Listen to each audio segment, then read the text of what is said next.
What do you think of the way? Well, I talked to Isaiah McKenzie about this, but just the level Michael Pittman Jr. has been at.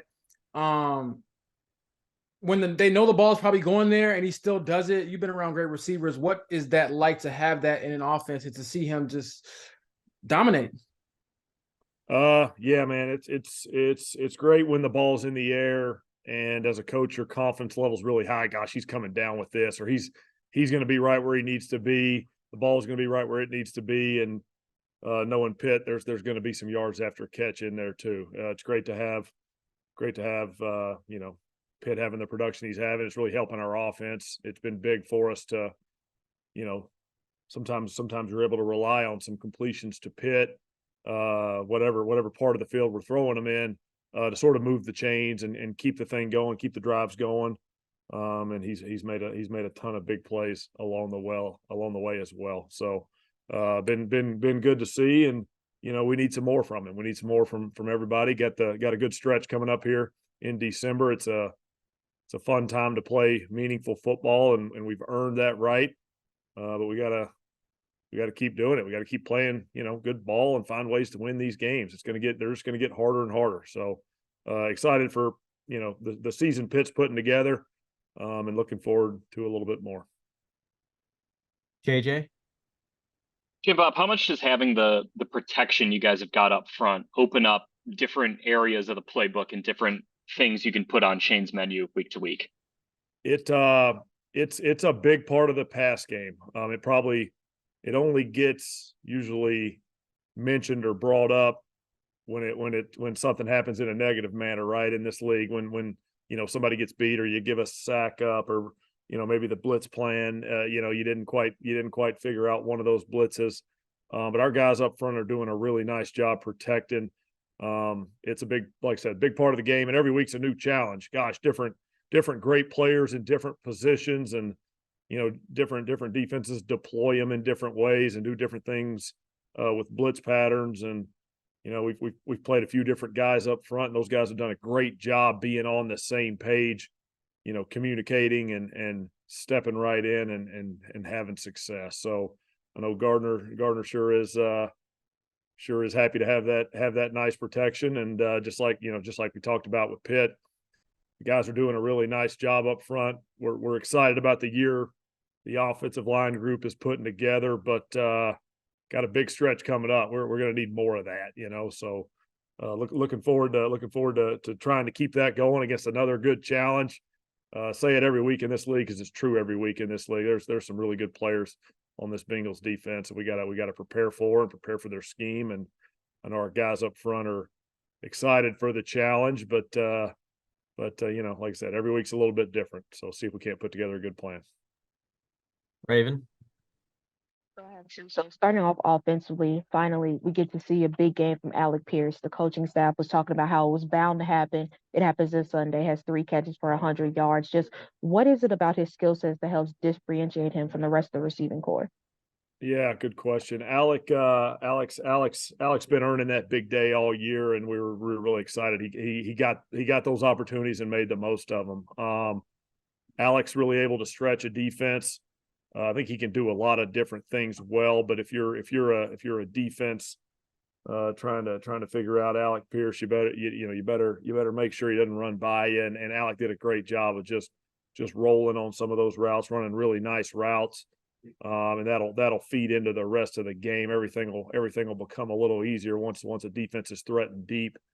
Some of those other passes become a touch easier, a touch more open, and hopefully the offense gets a little bit better from there. So it was huge. He had a couple other really nice ones out there too, where the ball went somewhere else or just didn't quite happen for him, or the numbers could have been even bigger. But he made some huge plays. Without him, I'm not sure we have the result we have in that game that we had. So he's been bringing it every single week from a work ethic standpoint, from an excitement level for each opponent standpoint. And like I said, we're all excited for it to pay off for him. He's earned it. Yeah, and then another question, just talking about the result of the game. Everybody talks about wanting the team to play well in all three phases, but you guys really got that on Sunday. The special teams with the 2 block punts, one resulting in a touchdown. Just as a coach on the sideline, I know you're not exactly coaching this unit, but how big was it to be able to see that touchdown be scored and to really help boost the game? Yeah, it's huge. I mean, gosh, we'll take touchdowns any way we can get them. One of the punts I saw blocked, and the other one I didn't even know what was going on. I couldn't figure it out. It's extremely rare. I'm going to say in this league, but I think in all of football, it's extremely rare to have 2 straight punts go like that. Credit to Coach Mason and all our guys on special teams. Those guys are really into what they do, into their craft, and gosh, it sure showed up on Sunday. They fly around, they play with energy.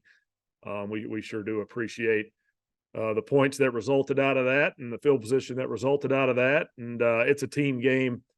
Every aspect of the team is battling against that other aspect of the other team, and you hope the big picture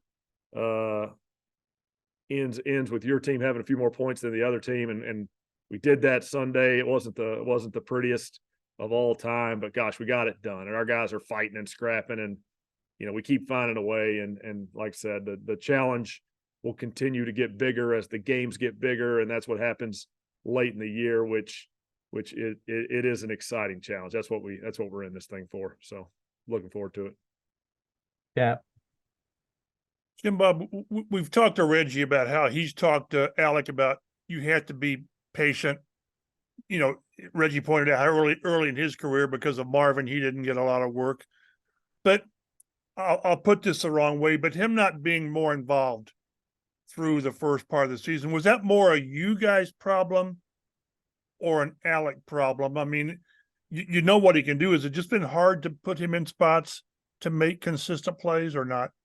I think it's not an Alec problem. Alec's doing a really nice job for us. Alec's really coming along. I'd love to sit and draw up the number of targets to go to everybody and get them just well proportioned out to everybody. And every game has its own reasoning, be that opponent, be that scheme, be that just sometimes luck of the draw with the coverage that a defense draws up. So it is not an Alec Pierce problem. We're really excited with him. We've been saying it all year. I know, I'm sure in the media you've been sort of waiting for the statistical results to match up with what we're saying. But Alex putting together a good year. Alex earning good games and good play. He's playing good football. If you want to put it on anybody, put it on me. We'll keep fighting to get all our guys involved in targets, and we're fighting scratch and clawing to win the game. But like I said, excited for him to have the big game, and wouldn't be shocked if that's not the first of many in his career. We're excited for Alec Pierce and the work he's putting in, and it's paying off. With the way he's had to be patient, have you allowed Reggie to sort of take care of that with Alec, or have you felt the need to address Alec with the way the season is going? I think we're all communicating with each other a little bit. I think Reggie's role is so vital. Reggie's role is so vital as the receiver coach, but not only as the receiver coach, as Reggie Wayne in particular, as a guy that's played as much football as Reggie has and been through all the stuff Reggie's been through. As a coach in this business that I never played in the NFL, there are certain things that a guy that played 15, 14, whatever Reggie played, 14 years a receiver, can say to a receiver that's maybe had, not getting enough targets or maybe just having a down game or whatever. Those comments go a long way from Reggie Wayne, and Reggie does such a good job talking to those guys and communicating with them. And, I think as it should, his voice carries a lot of weight around here in that receiver room. What could be better than hearing, Reggie's opinion on something he went through early in his career, like you sort of mentioned earlier. A lot of credit goes to Reggie for making himself available to our guys and being such a great resource. We have time for 2 more. Joel. You guys have been so good in red zone and goal to go all season. And then, for whatever, what did you guys see that that kind of went wrong in those situations on Sunday? Yeah, that was not our best day down there, and that's such a big part of the game because of the way it works when you score those touchdowns instead of kick those field goals. We were just a touch off all across the board, and from the coaching staff on down. You know, it really starts with us, starts with me putting the plan together, putting the practice plan together, putting the just every detail of that thing together. And Josh, just a couple passes that were an inch or two away, a couple runs that were just a hair away from being successful. And in the red zone, you know, you're looking to turn, you know, you're not always looking for those explosive plays, those 7, 8, 9 yard runs or passes. Sometimes it is a 3 or a 4 yard run or a completion. And we were just a touch off, and those 3 or 4 became 1 or 2. And we've got to do better there. We like you said, gosh, we've had a pretty good year down there. Our guys have done such a nice job, and feel like this week was a little bit of an aberration. Looking forward to sort of getting back on track. Starts with me. You got to put a better plan in place and put guys in a better position to have success. And then we're gonna get right back on track here and get this sort of red zone train back moving the right direction. But from what you're saying, like, it does feel like an aberration, but you don't necessarily treat it that way from a coaching perspective. Like, you don't just kind of go, oh, well, you know, we had a weird day. Like, you still look at it as like, we really got to dig in here and figure out what went wrong.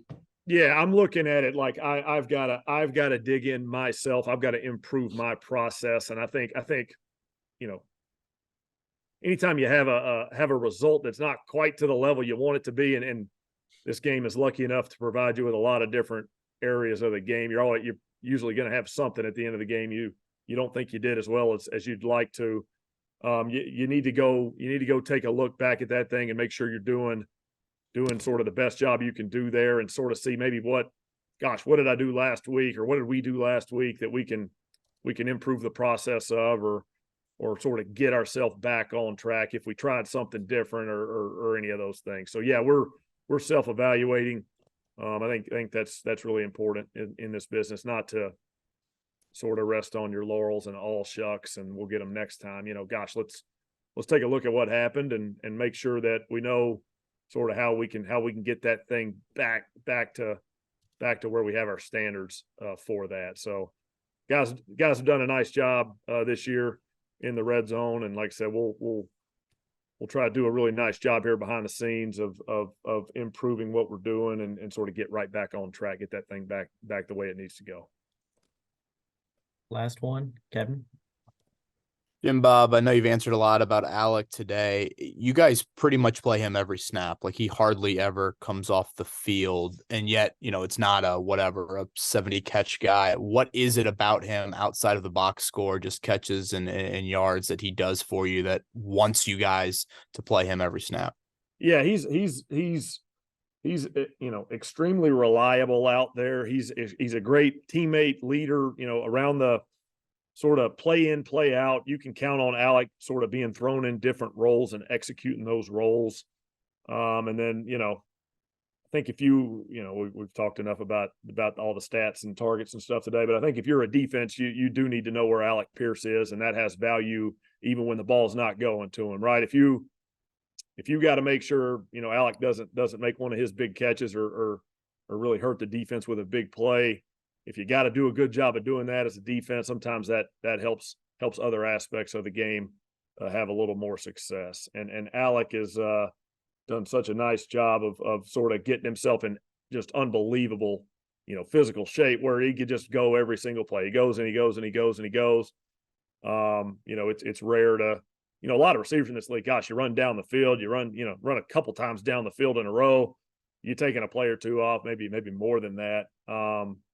He pretty much just keeps going, and every now and then takes maybe one play off, and then he's right back in. So he's, like I said, he's extremely reliable. He's a really good football player for us, and you know, we're looking for more out of him. We need a strong finish to the season, and like I said, I was really excited to see him sort of go make those plays and have the success he had in that Titans game.